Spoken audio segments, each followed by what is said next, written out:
Teman-teman sekalian, kita lanjutkan tentang pembahasan min ajaibil ikhlas, di antara keajaiban ikhlas. Dan tadi kita membahas tentang arti ikhlas itu apa.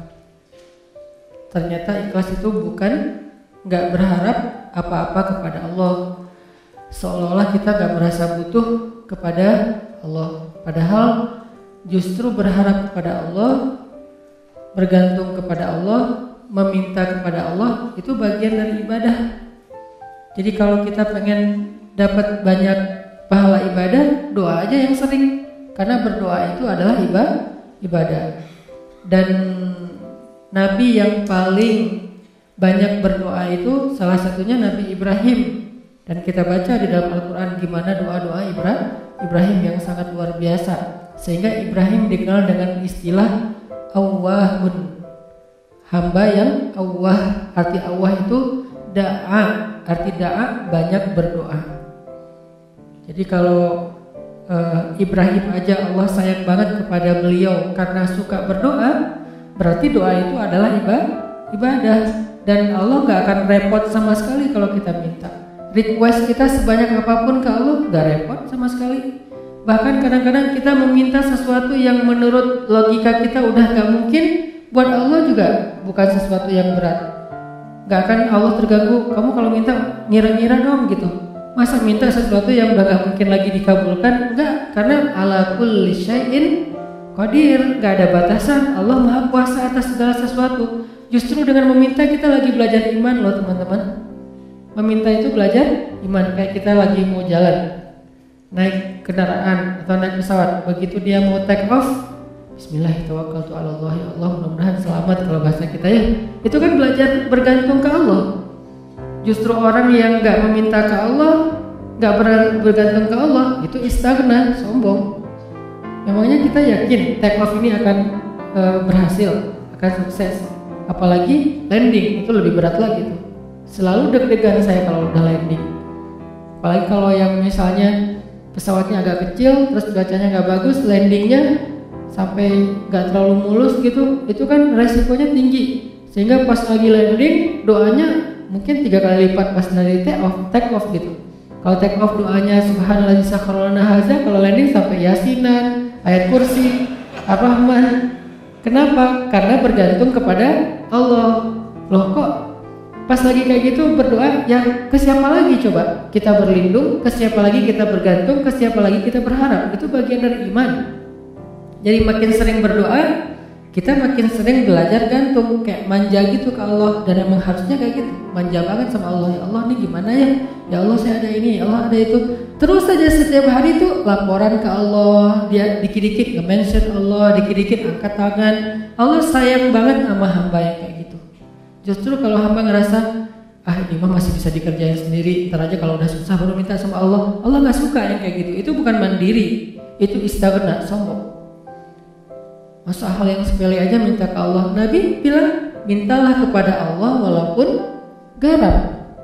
Garam aja mau masak minta ke Allah, walaupun sederhana mungkin bahasanya. Ustadz, garam itu bukan minta ke Allah, beli ke warung, ke Alfamart, bukan minta ke Allah. Mungkin beli bisa juga dapat garam dengan seizin Allah pastinya. Tapi kita jadi nggak belajar iman, kita nggak dapat pahala. Apa susahnya sih tinggal bilang ya Allah ini kurang garam, Bismillah, jalan aja nyari garam. Dapat garam, ada 2 orang, yang satu beli garam di warung tanpa Bismillah, yang kedua beli garam di warung dengan Bismillah. Dua-duanya dapat garam, tapi yang kedua dapat plus pahala, iman, makin disayang sama Allah. Siapa tahu lewat masakan yang dia masak dengan Bismillah itu rasa cinta Allah tanamkan dalam hati suaminya. Kalau belum punya suami, siapa tahu itu calon mertuanya.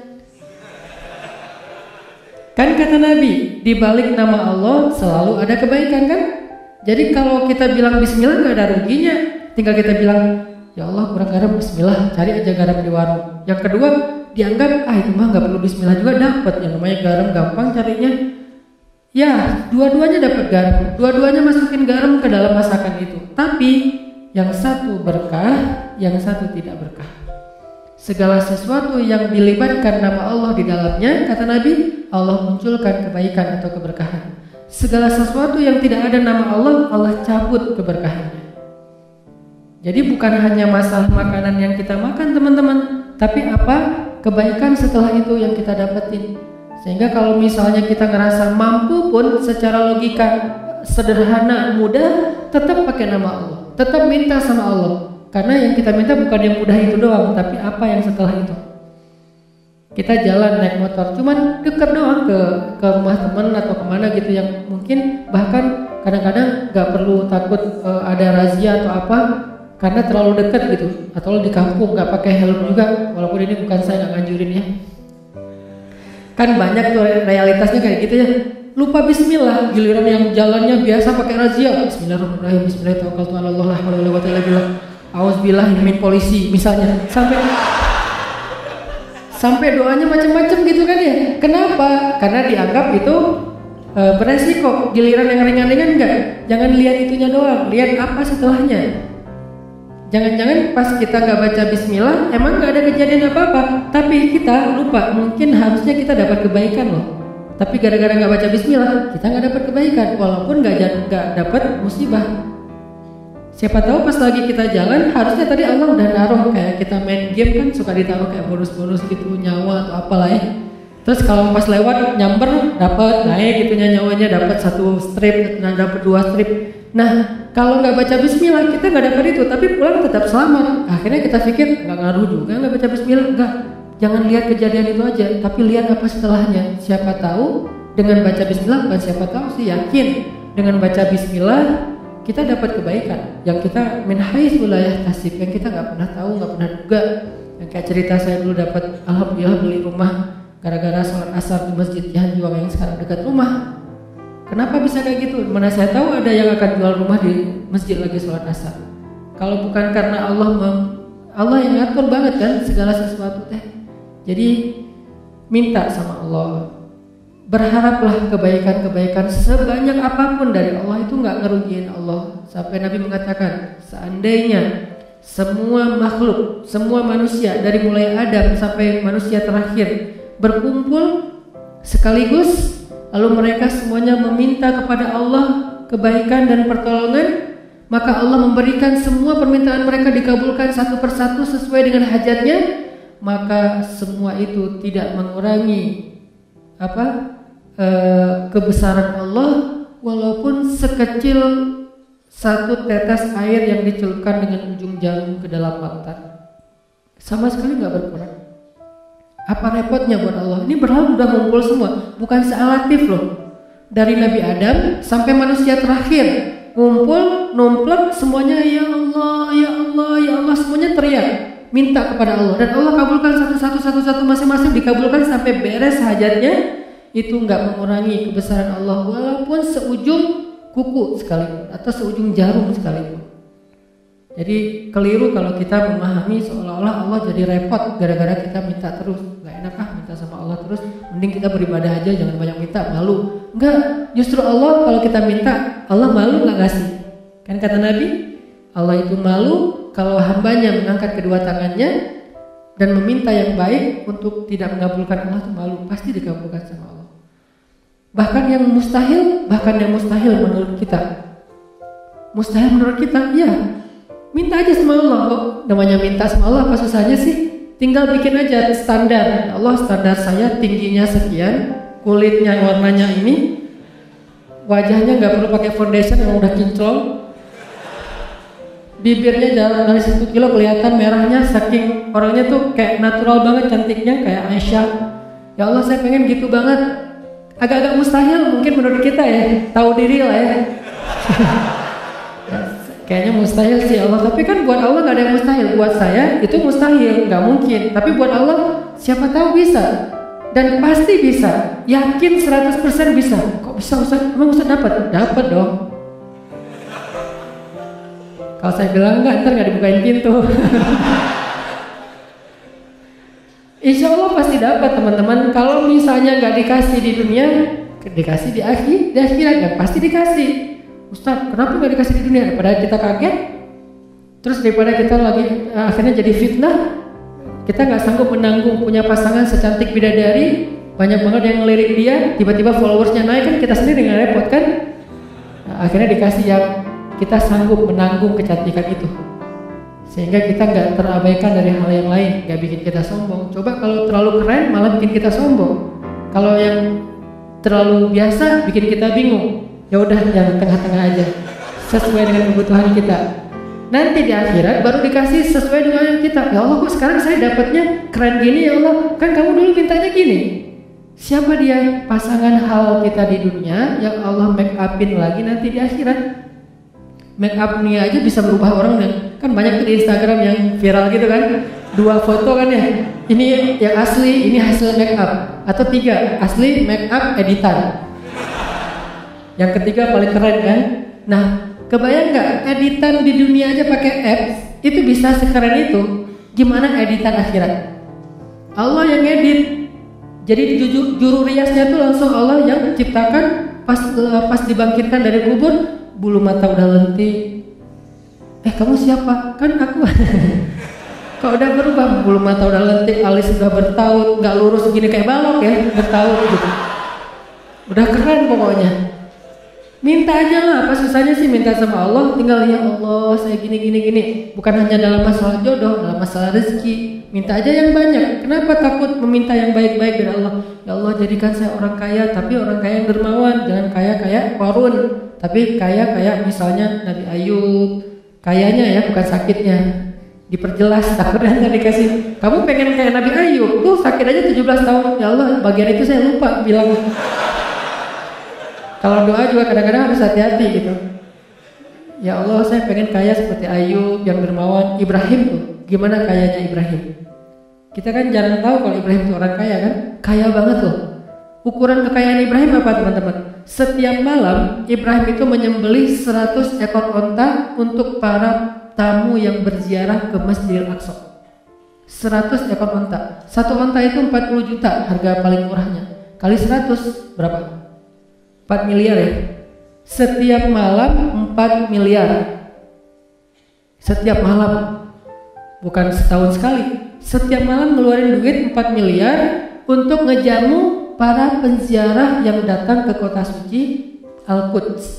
Itu baru makanan. Dan beliau menyediakan tempat penginapan bintang 5 gratis untuk semua para turis yang datang ke Masjid Al-Aqsa. Jadi Masjid Al-Aqsa yang sekarang Al-Quds yang diklaim Israel segala itu, dulu tuh Ibrahim sendiri yang ngelolanya tuh. Ibrahim itu bukan orang miskin, orang kaya, tapi diuji ninggalin istri dan anaknya di tengah padang batu dengan bekal yang seadanya. Kalau beliau nggak punya apa-apa, wajar dong. Hajar menganggap, oh Ibrahim nggak punya apa-apa, ninggalin kita di sini. Tapi Ibrahim itu orang kaya raya, kok bisa ninggalin istrinya kayak gitu, nggak dikasih bekal yang cukup? Ujian buat Hajar dari Allah SWT. Sehingga akhirnya Hajar belajar iman, kayak gitu-gitulah. Jadi minta aja. Kalau misalnya Allah nggak ngasih di dunia kekayaan sebanyak yang kita minta, dikasih kekayaan di akhirat. Dan kekayaan di akhirat juga kita butuh. Bahkan di akhirat kita lebih butuh lagi jadi orang kaya daripada dunia. Kenapa? Karena di akhirat kita menjadi orang yang perjalanan sendirinya itu cukup lama.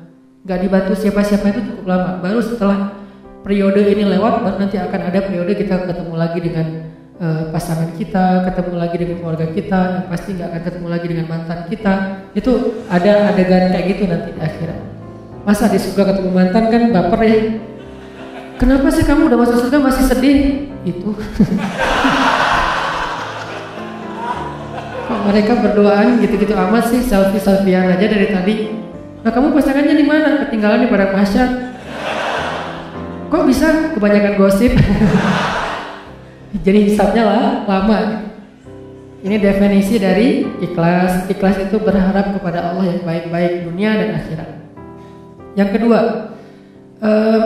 Nabi SAW bersabda, hadis yang paling populer, bahkan hadis ini bisa dibilang Al-Fatihahnya hadis. Al-Fatihahnya kedudukan hadis ini di dalam hadis-hadis Nabi seperti kedudukan Al-Fatihah di dalam Al-Quran. Innamal a'malu binniyat wa innama likulli imri'in ma nawa, dan seterusnya. Hadis Bukhari Muslim dari Umar. Nah kata Nabi, innamal a'malu binniyat. Amal itu tergantung niat. Arti amal, ucapan, penglihatan, pendengaran, perbuatan, tingkah laku, semua yang zahir kita nih, innamal a'malu binniyat. Akan Allah nilai, akan Allah anggap kebaikan atau tidak, tergantung di sini teman-teman, bukan yang di zahir. Makanya ada hadis yang menjelaskan hadis ini kan, ada hadis dijelaskan oleh hadis, ayat dijelaskan oleh ayat gitu kan, ayat dijelaskan oleh hadis kan, sesama teks ini saling menjelaskan. Hadis Nabi bilang, innallaha la yanzuru ila aswarikum wala ila amwalikum wala ila a'malikum walakin yanzuru ila qulubikum. Allah melihatnya bukan ke penampilan kalian dulu. Allah nggak ngelihat perbuatan kalian dulu. Allah nggak ngelihat harta kalian dulu. Allah ngelihat hati kalian dulu. Yang ngelihat hati di sini artinya apa? Hatinya baik atau enggak? Bukan. Ikhlas apa enggak?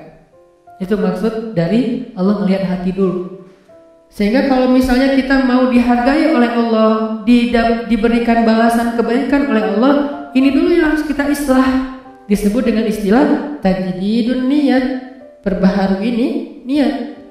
Kenapa perbaharui niat? Karena niat ikhlas itu dijaga teman-teman, nggak cuma di awal. Ada orang di awal ikhlas, tapi di tengah riya. Lawan dari ikhlas itu by the way riya.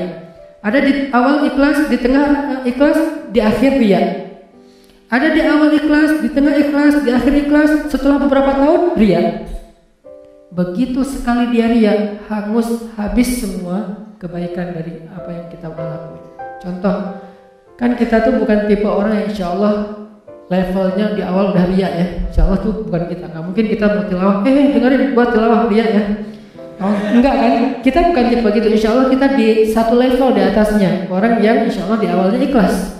Nggak mungkin juga kita misalnya mau ngelakuin satu kebaikan semuanya terus kita niatkan. Kalau orang yang niatnya dibaca usolli sunnata tahiyatul masjid raka'atain lillahi ta'ala, kan gitu kan ya. Ini riya sengaja usolli sunnata misalnya duha raka'atain riya'an linnas, Allahu akbar.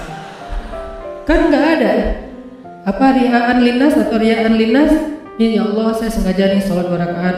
Maaf ya Allah, kali ini agak-agak kurang ikhlas. Riya aja deh sekali-kali kan nggak apa-apa. Allahu akbar. Nggak ada. Kita tuh bukan level itu. Kita level orang yang insya Allah dari awal pasti ikhlas. Karena kita tahu bahayanya riya. Tapi kegoda di tengah. Saya dulu awal-awal pulang dari Kairo, karena dianggap ustadz suruh ngimamin. Oh ya, ikhlas kan? Kata Nabi, hiasilah Al-Quran dengan suara kalian. Oh ya udah, saya hiasi semampu saya dengan suara saya. Alhamdulillahi Rabbil Alamin. Di tengah gitu kan ya. Begitu ada yang nangis di belakang, bagus juga ya suara saya. Mulai di awal ikhlas, di tengah riya. Dan apakah saya berniat mau riya? Enggak. Riya itu bukan kita niatin, yuwaswisu fi sudurin. Nah, setan yang membisikkan dalam hati kita, dan itu bukan disengaja. Sehingga kita tajdid. Begitu setan, bagus juga suara lu, astagfirullahaladzim, bagus. Enggak sih, ngomong dalam hati yang jujur, karena alimun bidzatis sudur. Allah tuh tahu banget lah isi hati kan. Kalian gak usah bohong deh sama gua, sama Allah tuh gak bisa bohong. Wa asirru qaulakum aw ijharu bih innahu alimun bidzatis sudur. Kalian merahasiakan, kalian tampakkan, tahu banget lah Allah apa yang kita rasain. Jadi rugi banget kita bohong sama Allah dalam hati itu, kayak konyol banget tuh. Allah tahu isi hati kita sejelas kita berteriak. Misalnya kita teriak, bagus juga ya suara saya, kan jelas tuh. Tapi dalam hati, bagus juga ya suara saya. Jelas, buat Allah tuh gak ada bedanya. Bukan apa-apa, enggak kayak gitu. Jelas banget, sejelas kita bersuara lantang, sejelas itulah suara di dalam hati kita. Di sisi Allah gak ada yang beda. Jadi gak usah bohong deh sama Allah. Yukhadi'unallah, kan gitu kan, membohongi Allah. Padahal wa ma yakhda'una illa anfusahum, cuma ngebohongi diri sendiri. Nih riya di tengah, riya di akhir, di tengah enggak. Soalnya nggak ada yang nangis, biasa aja gitu. Tilawah, begitu selesai sholat datang, Ustaz, baru pertama saya bisa nangis dalam sholat. Di Masjidil Haram aja saya nggak bisa nangis, di belakang Ustaz saya nangis. Oh iya Pak, alhamdulillah istiqomah ya Pak. Dalam hati Bapak baru tahu. Mulai yuwas-wis, apa nggak pernah lihat YouTube saya? Mulai yuwas, itu kan terjadi kan. Saya pernah ngerasain itu teman-teman. Makanya tajdid, perbaharui lagi. Kayak pas sholat di mall itu yang paling agak gregetan. Sholat di mall kan di basement gitu, sholat maghrib. Karena saya pakai kaos, pakai celana biasa, gak disuruh jadi imam dong. Yang disuruh jadi imam bapak-bapak yang pakai bajunya rapi, imamin aja. Saya, oh ya udah kita lihat aja nanti. Begitu si bapak baca Quran, tuh kan kata saya juga apa? Udah nggak usah lama-lama, al-ikhlas aja gitu. Besok-besoknya kepancing nih. Jadi kayak nggak percaya gitu kan sama orang, lihat muka-mukanya kayaknya nih orang-orang polos nih. Pas lagi mau dorong-dorong, saya kayak kedorong gitu. Siapa sih yang dorong saya gitu? Pura-pura kedorong gitu. Ini bukan saya yang mau ya, nggak tahu siapa sih yang dorong saya gitu. Udah, Sof, benerin Sof. Dalam hati, Sof, udah, dengerin ya. Nih, gini nih tilawah yang benar nih. Allah, ria. Mau saya baca 1 juz, 10 juz, 30 juz, 1 huruf pun gak ada nilainya di mata Allah. Innamal a'malu binniyat. Dan gak bisa saya bohong sama Allah. Bohong ke manusia mungkin bisa. Saya kayak bacanya kayak khusyuk banget, orang-orang sampai kagum gitu, respect. Masya Allah ya, suaranya, bacaannya luar biasa. Pasti dari hati nih, karena kerasa di hati, kata dia. Tapi kan Allah tahu. Ya, tapi Allah maha menutupi aib. Allah gak membuka. Enak aja lo ngomong, enggak. Allah baru buka aib nanti di akhirat. Di dunia enggak akan Allah buka. Allah menjaga aib kita. Supaya apa? Supaya kita perbaiki diri. Ya Allah, dia ngomongnya gitu, berangga. Astagfirullahaladzim. Tak jadi dunia, perbaharui lagi niatnya, perbaharui. Ini pengennya karena Allah. Datang setan-setan tuh enggak akan lepas kita. Dia pegang erat-erat tuh. Setan enggak mau lepas kita sampai kapan?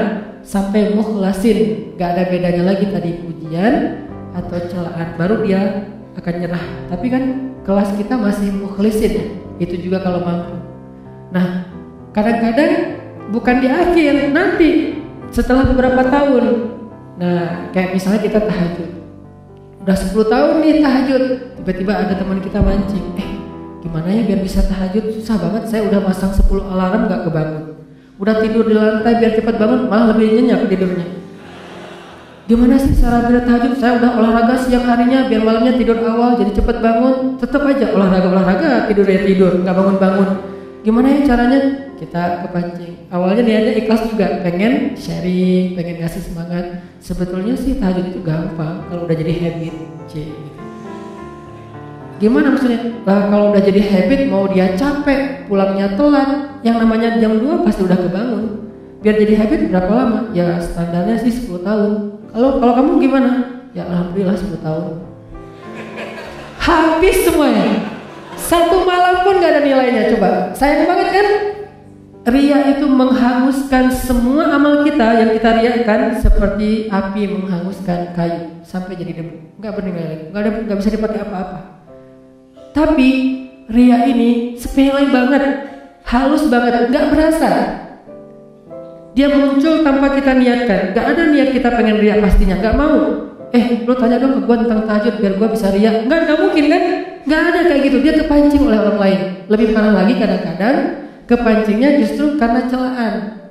Kita dipancing oleh orang-orang yang gak menghargai kita. Lo gak tahu ya? Kayak misalnya seorang istri, suaminya misalnya kayak ngerasa paling banyak berjasa sendiri, paling banyak berbuat, paling penting di rumah itu. Akhirnya istrinya, tahu nggak sih kerjaan saya di rumah ngapain aja? Sebutin satu persatu pengorbanannya, kebaikannya.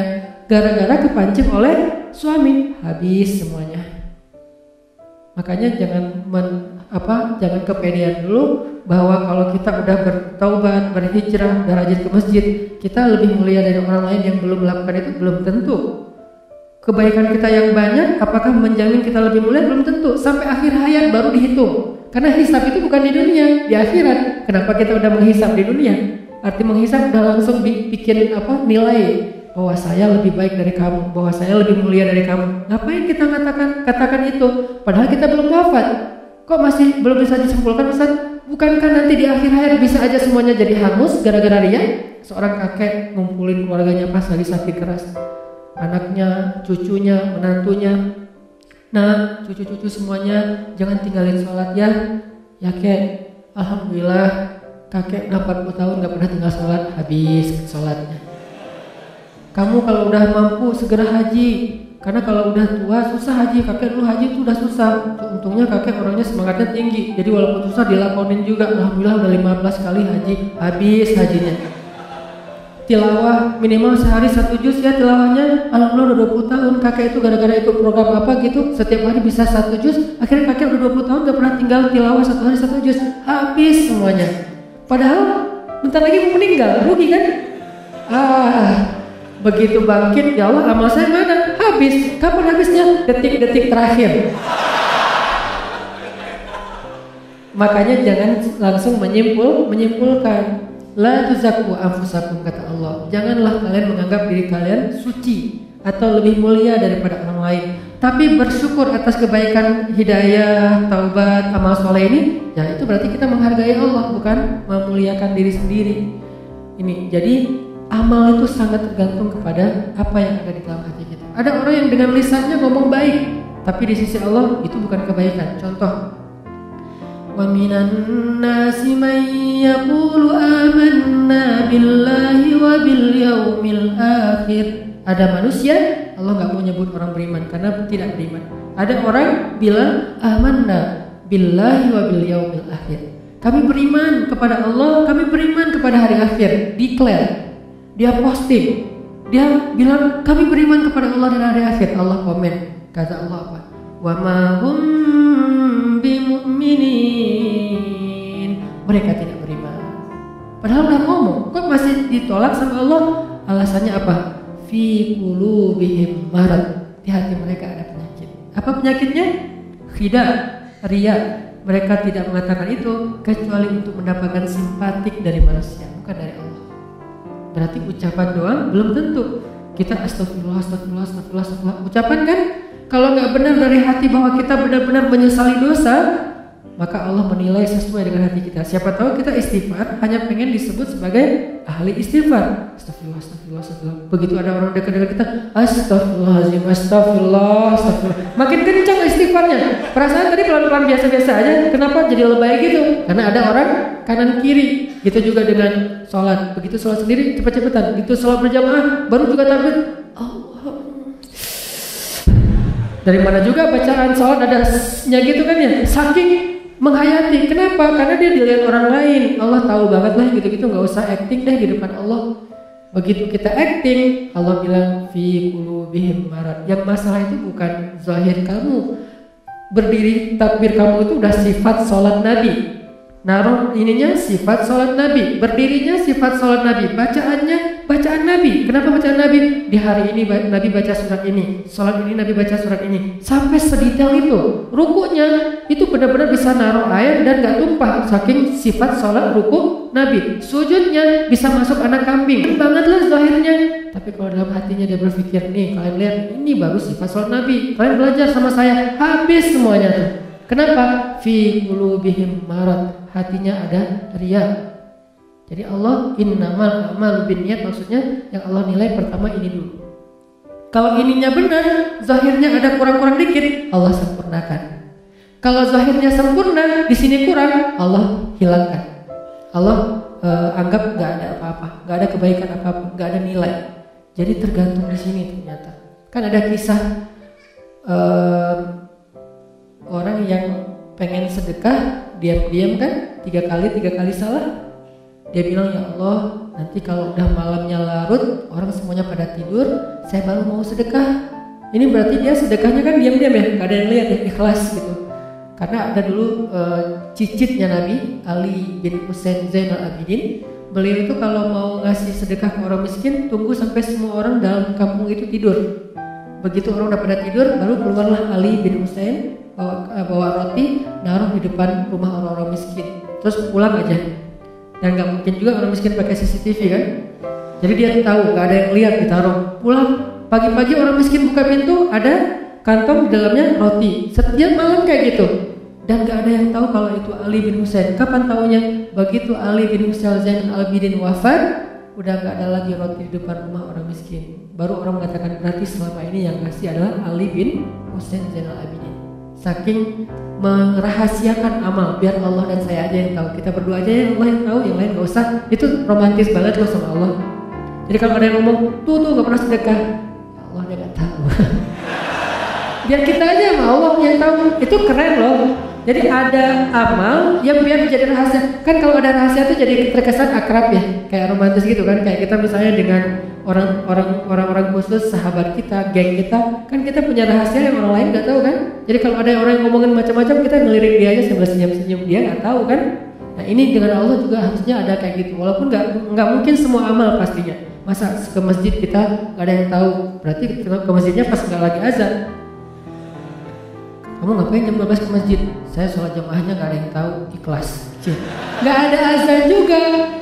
Tapi kalau misalnya sholat jamaahnya pas azan, ya pasti orang tahu lah dia tuh rajin sholat jamaah. Nah, itu di luar kemampuan kita. Bagian itu kita tajdid dunia. Tapi yang lain yang masih bisa dirahasiain, rahasiain. Karena ada ulama dulu tuh merahasiakan ibadah malamnya sampai 40 tahun gak ada yang tahu kalau dia tuh tahajud. Jadi orang bilang dia tuh nggak pernah tahajud, padahal dia tahajud. Kok orang nggak ada yang tahu caranya? Kalau orang masih melek, dia biasa-biasa aja. Begitu dia pas orang lagi melek, dia tidur. Begitu orang tidur, dia bangun. Dia lagi sholat, pas orang balik badan, karena orang tidur juga gerak ya. Pas orang balik badan, dia langsung khawatir gitu, ya Allah ketahuan. Ternyata dia cuma balik badan, lanjutin. Waktunya orang bangun, dia tidur lagi. Selama 40 tahun. Kenapa? Kata dia, saya tidak mau melakukan sesuatu yang diketahui manusia, kemudian setan menggoda saya untuk menjadi orang yang ria, sehingga dirahasiakan, ketahuan gara-gara ada yang iseng ngintip. Akhirnya ketahuan juga, ya Allah saya pernah udah pengen ikhlas, jadi bukan saya yang mau loh ya, ini saya tetap ikhlas kan. Ikhlas tapi ria, jadi ria terhadap ikhlas. Ini unik, ada orang yang ria terhadap ikhlas. Lo kenapa gak pernah melakukan tahajud? Gua orangnya gak mau sebut-sebut kalau tahajud. Udah biasa ngelakuin tengah malam jam sekian juga gak pernah dikasih tahu ke siapa-siapa, ikhlas. Ini riak terhadap ikhlas. Kenapa sih lo tilawah Al-Quran pelan-pelan? Soalnya suara gua terlalu bagus kalau terlalu kencang. Daripada gua nanti jadi riak, gua bacanya pelan-pelan aja. Alhamdulillahirobbilalamin. Terus ada yang pamer gitu, ada yang show off gitu di sebelah. Alhamdulillah. Suara gitu aja pamer. Ria terhadap keikhlasannya. Jadi nggak rela kalau orang lain ria karena dia ngerasa ikhlas. Jadi pengennya lu nggak usah ria depan gue deh, gue ikhlas. Kalau gue mau pamer bisa, maka gue nggak mau. Gue pengennya ikhlas. Ini namanya ikhlas apa? Ria terhadap ikhlas. Ini aneh banget. Sama dengan orang yang perlu istighfar terhadap istighfar. Ya istighfar, al-istighfar yahtajul istighfar. Istighfarnya membutuhkan istighfar. Kenapa? Istighfarnya itu ria banget. Astagfirullah, ya Allah, zalamtu nafsi zulman katsira. Oh nggak ada lagi orang, amin, udah pergi aja. Padahal juga ada orang, istighfarnya luar biasa. Ini nih, istighfar, yahtajul istighfar. Istighfar yang membutuhkan istighfar. Jadi ada laki-laki, dia sedekah, ya Allah, malam ini saya pengen sedekah ke orang pertama yang saya temuin di luar rumah. Malam-malam, kayak kita mungkin jam 12 malam dia keluar, ketemu seorang laki-laki, ngasih aja, pergi. Karena dia nggak mau ketahuan, nggak mau ngobrol biar nggak ketahuan, pergi aja. Besok pagi orang-orang pada ngomong, jadi trending topik. Kata orang-orang semalam ada pencuri dapat sedekah, dia langsung ngerasa gitu, bukan kegeeran karena dia doang yang sedekah kan. Astagfirullahaladzim, berarti sedekah saya salah semalam buat pencuri. Ya Allah, saya ulangi deh, ntar malam saya perbaiki. Maaf ya Allah. Malam kedua dia keluar lagi, diam-diam nggak ada orang, jalan nyari siapa yang bisa dibantu. Lewat seorang cewek, kasih, langsung pergi. Besok pagi orang-orang ngomong, semalam seorang pezina dapat sedekah. Astagfirullahaladzim, salah lagi 2 kali. Dan ini ceritanya bukan fiksi, hadis dalam bentuk kisah. Malam ketiga dia keluar lagi, ketemu orang, kasih, pergi. Besok orang mengatakan, semalam ada orang paling kaya di kampung ini dapat sedekah. Astagfirullah, 3 kali salah. Malam keempat dia tidur, Allah utus malaikat menjelma dalam mimpinya. Ini namanya mimpi yang baik, ilham dari Allah. Malaikat itu bilang, fulan, sedekah kamu 3 kali, mungkin kamu pikir salah, tapi Allah terima karena dia ikhlas. Yang pertama, sedekah kamu kepada pencuri membuat dia tidak jadi mencuri karena sudah mendapatkan apa yang dia butuhkan. Sedekah kamu kepada pezina membuat dia tidak jadi menjual tubuhnya karena dia sudah mendapatkan apa yang dia butuhkan. Dan yang ketiga, sedekah kamu ke orang kaya telah menyadarkan dia dari sifat kikir sehingga sekarang dia menjadi orang kaya yang dermawan. Lihat, amal zahirnya nggak sempurna, tapi batinnya sempurna. Akhirnya Allah perbaiki. Ada orang amal zahirnya sempurna, batinnya rusak, Allah rusak. Siapa? Hadis tentang 3 orang yang pertama masuk neraka. Dihisab sama malaikat, ya Allah ini keren banget nih amalnya. Apa? Dia adalah seorang penghafal Quran 30 juz dengan riwayat mutawatir 10 qiraat. Keren banget nih ya Allah. Mau masuk surga mana? Kata Allah, tempatnya di neraka, kata Allah. Malaikat aja sampai heran karena malaikat kan enggak tahu isi hati ya. Mereka cuma mencatat yang zahir doang. Allah yang tahu isi hati. Malaikat nanya, ya Allah salah dia apa? Kan dia ahli Al-Quran, rajin membaca, rajin menghafal, pembawa Al-Quran kemana-mana. Kata Allah, karena dia tidak menghafal Al-Quran untuk aku, dia menghafal Al-Quran untuk dikenal sebagai qori, hafiz. Sempurnakan amalnya, tapi rusak isi hatinya, sehingga rusak semua pahalanya. Yang kedua, orang yang dermawan, ya Allah ini rajin banget sedekah, setiap hari sedekah. Kata Allah, tempatnya di neraka. Kata malaikat, kenapa ya Allah? Dia tidak bersedekah untuk aku, dia bersedekah untuk disebut jawad, orang yang dermawan. Habis lagi, padahal sedekahnya sudah sempurna. Yang paling parah itu yang ketiga, di lehernya masih ada bekas luka karena terbunuh dalam peperangan. Malaikat kagum gitu, respect. Wah ini keren banget ya Allah, ini orang yang syahid, orang yang mujahid, orang yang berjihad. Kata Allah, tempatnya di neraka malaikat. Kata malaikat, kenapa ya Allah? Dia tidak berjihad untuk aku, dia berjihad untuk disebut syuja, sang pemberani, seorang pahlawan. Lihat, zahirnya sempurna, batinnya rusak, maka rusak. Zahirnya kurang-kurang dikit, batinnya sempurna, maka sempurna. Innamal a'malu binniyat. Ini maksud dari kalimat ini. Insyaallah pekan depan kita lanjutkan kalimat wa innama likulli imri'in ma nawa. Apa artinya? Jadi per kalimat kita bahas, kita bedah, dan mulai tahun ini setelah lebaran ini kita akan membahas, mungkin akan sedikit nambah grade-nya ya, pakai lebih banyak hadis, lebih banyak ayat supaya kita mulai punya basic yang kuat tentang Islam kita. Insyaallah tetap dalam bentuk booster motivasi. Jadi innamal a'malu binniyat, amal kita itu bukan yang zahir dulu yang Allah nilai, tapi isi hati dulu yang Allah nilai. Perbaiki niat, tajdidun niat. Jaga amal kita dengan menjaga niat. Kita mungkin mudah menjaganya di awal. Bagaimana dengan di tengah ketika sedang melakukannya? Bagaimana dengan di akhir, apresiasi atau celaan orang setelahnya? Bagaimana setelah beberapa tahun setelah kita merasa bahwa ini keren banget, kita istiqomah? Itu akan sangat berpengaruh. Mungkin amal kita banyak, tapi belum tentu semuanya sampai kepada Allah. Dari sekian banyak amal yang kita lakukan, cuma sedikit mungkin yang sampai kepada Allah. Yang sedikit itu hanya yang gampang-gampang, yang ringan-ringan. Kenapa? Cuman itu yang kita gak bisa riak. Mau riain apa? Bacanya Al-Ikhlas. Tapi giliran bacanya surat-surat yang susah, riak kan? Nah justru kadang-kadang yang sampai itu yang ringan-ringan, yang sepele-sepele, yang kita gak bisa riak ke siapa-siapa. Orang juga lebih baik dari kita. Mungkin cuma itu yang sampai ke hadapan Allah. Sedangkan yang susah kita lakuin malah gak sampai. Kenapa? Mungkin di awal, di tengah, di akhir ikhlas, tapi after years akhirnya kita riak. Mudah-mudahan Allah menjaga amal kita dengan menjaga hati kita. Ya muqallibal qulub, tsabbit qulubana. Ya Allah yang membolak-balikan hati, tetapkanlah hati kami dalam keikhlasan. Rabbana la tuzigh qulubana ba'da idh hadaitana. Ya Allah, jangan gelincirkan hati kami condong kepada keburukan setelah Engkau beri petunjuk. Ya musarrifal qulub, sarrif qulubana ila ta'atik. Wahai yang mengalihkan hati, alihkanlah hati kami kepada ketaatan kepadamu.